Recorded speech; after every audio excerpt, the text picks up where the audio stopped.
एक छोटे से गांव में एक मेहनती किसान रहता था जिसका नाम रामू था।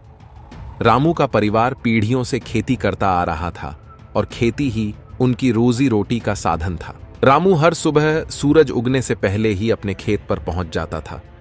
उसकी मेहनत और लगन के कारण उसके खेत में फसलें लहराती थीं। आज मुझे फसल की देखभाल करनी है और कुछ नई पौध भी लगानी है। रामू दिन भर खेत में काम करता, मिट्टी को खोदता, पौधों को पानी देता और फसल की देखभाल करता। उसकी मेहनत रंग लाई और कुछ ही महीनों में फसल तैयार हो गई। ये साल की सबसे अच्छी फसल है।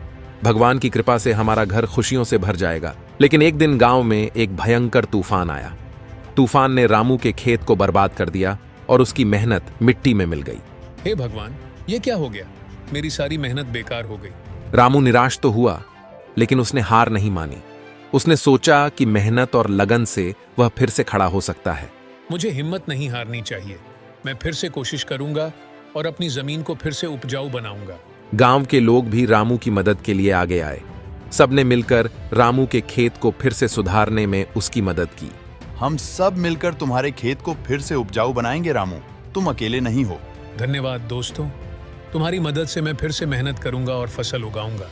रामू ने गांव वालों की मदद से अपने खेत को फिर से तैयार किया और नई फसल की बुआई शुरू की।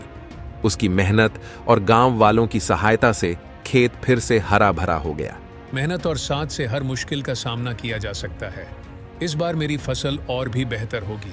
कुछ महीनों बाद रामू की फसल फिर से तैयार हो गई। इस बार फसल पहले से भी ज्यादा अच्छी और उपजाऊ थी। धन्यवाद भगवान, इस बार हमारी मेहनत रंग लाई है। हम सबका पेट भरेगा और घर खुशियों से भर जाएगा। रामू किहमें सिखाती है कि कठिनाइयों के बावजूद हिम्मत और मेहनत से हर मुश्किल का सामना किया जा सकता है। और अगर हमारे साथ दोस्त और परिवार हों तो कोई भी बाधा हमें रोक नहीं सकती।